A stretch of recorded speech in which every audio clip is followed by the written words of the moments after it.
The night Amina disappeared still haunts me. We were supposed to celebrate her wedding, but instead, we were left searching for her, driven by fear and the stories our parents whispered about evil spirits. Amina was my best friend. We had grown up together in our small village, sharing secrets and dreams.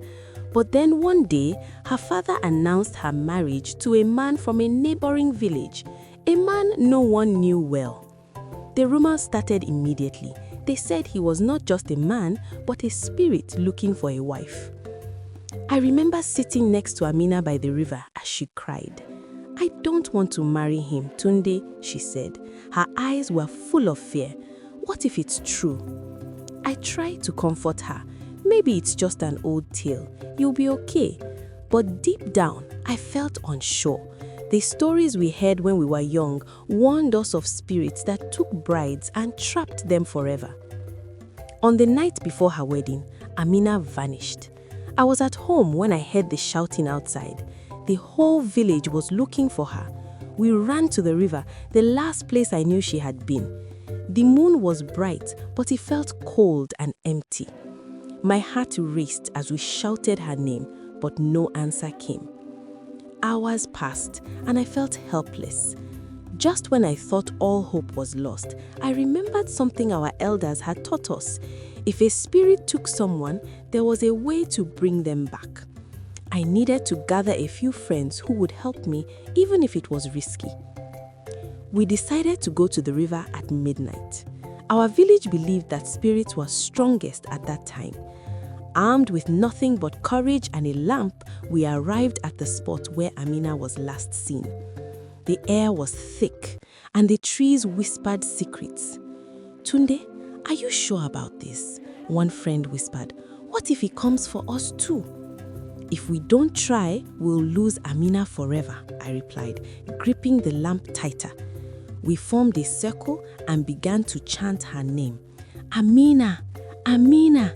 With every repetition, I felt a shiver. The water in the river started to ripple, and suddenly a figure rose from its depths. I froze. It was Amina, but her eyes had an unnatural glow. "Help me!" she cried, but her voice sounded distant, like an echo from a dark place. "You have to break the bond." My heart raced as I remembered the stories. I told everyone to stand strong. We reached into our pockets and pulled out small charms our parents had given us as children, tokens meant to protect against evil. We held them high and shouted together, "Amina, return to us!" With that, Amina's face twisted, and for a moment, I saw the spirit trying to take her. But our voices grew louder, and the light from the charms illuminated the area. The spirit shrieked, and the water churned violently before releasing Amina back into our world. As she collapsed on the ground, we rushed to her side. She was weak, but she was alive. "You came for me," she whispered, tears streaming down her face. The next day, we called off the wedding. Amina's father finally saw how the marriage was tearing her daughter apart. Amina found strength in our bond, and together we convinced the village that she was not meant to be with that man. Amina later moved away, far from the town and the whispers of spirits. But that night united us. We learned that friendship and bravery could break even the strongest curses. The tales of that night faded into the past, but we carried the lesson forward.